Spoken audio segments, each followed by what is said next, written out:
So FinFET तुम्ही चालू केलं इव्हेंट कंपनीचं, तर तुम्हाला मला वाटतं सेल्सचा तुम्हाला आधीपासूनच अनुभव आहे, त्याच्यामुळे ते तुम्ही खूप इझिली मला वाटतं हे सगळं मॅनेज केलं असणार एवढ्या टाईममध्ये. पण मग आता जेव्हा तुम्ही स्वतःची कंपनी स्टार्ट केली आहे, त्याच्यात तुम्ही बरेच मला वाटतं फायनान्शियल सर्व्हिसेस सगळ्याच टाईपच्या तुम्ही फायनान्शियल सर्व्हिसेस देतात.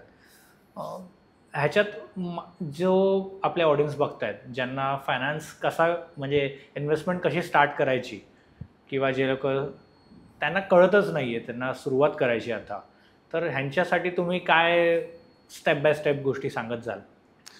स्टेप बाय स्टेप गोष्टी म्हणजे कसं आहे ना, की हा एक फार मोठा सब्जेक्ट आहे, वास्ट सब्जेक्ट आहे. पण जर छोटं जर सांगायचं झालं ना, की प्रत्येकाला आधी हे कळायला पाहिजे, की 3 स्टेप आपण म्हणू शकतो. पहिल्या सुरुवातीला म्हणजे ज्याला सुरुवात करायची आहे, की आपल्याला इन्व्हेस्ट कशासाठी करायचं आहे, इन्व्हेस्ट का करणं हे जरुरी आहे. म्हणजे त्याच्यासाठी आपल्याला गोल असायला हवा. वाय आणि तो गोल कसा असायला हवा? It should be a smart गोल.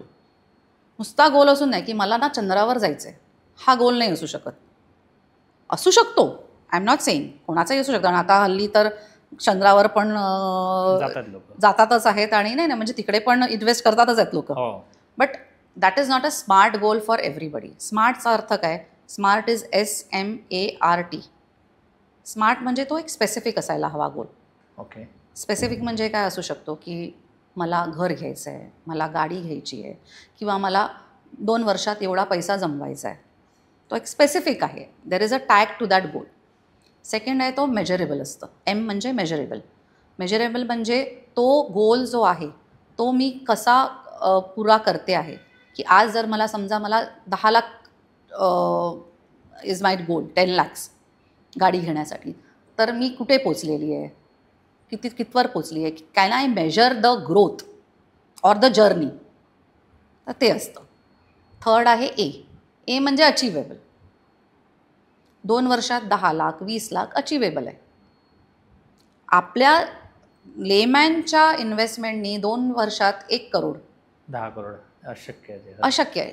अशक्य असं नाही आहे, पण it is not really achievable. Attainable ए. तिसरं असतं R, रेलिव्हंट.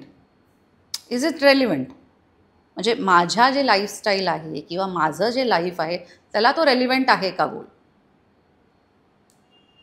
म्हणजे R. आणि टी म्हणजे टाईम बाउंड. मला 1 करोड कमवायचे आहेत, पण माझ्याकडे टाईमच नाही आहे. मग त्याला 10 वर्ष का 20 वर्ष का 50 वर्ष त्याला काहीच अर्थ नाही आहे. It should be time bound, की this amount of money or this goal I need to achieve in this time. So my goal has to be defined, which is to be smart. Second, I should be looking at my budgeting, की मी जो गोल मी करते त्याच्यासाठी माझं budget काय आहे, माझ्याकडे तेवढा पैसा आहे, can I start investing, how much should I start investing. So it should be the budgeting. And then obviously there has to be a strategy, की गोल आहे माझ्याकडे बजेट पण आहे, पण स्ट्रॅटेजी काय आहे. तर ह्याच्यासाठी जेव्हा आपण इन्व्हेस्टमेंट सुरू करतो तेव्हा आपल्याला ह्या थोड्या बेसिक गोष्टींकडे आधी बघावं लागतं. And only then once we define this we can move forward. Okay.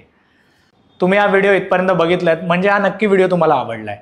ह्याचा पूर्ण पॉडकास्ट आपल्या मेन यूट्यूब चॅनलवर आहे, ज्याचं नाव आहे वन टेक विथ अनिकेत. हे चॅनल तुम्ही नक्की फॉलो करा.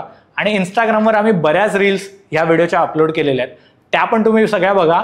आणि वन टेक विथ अनिकेत हे इंस्टाग्राम चॅनल पण फॉलो करा.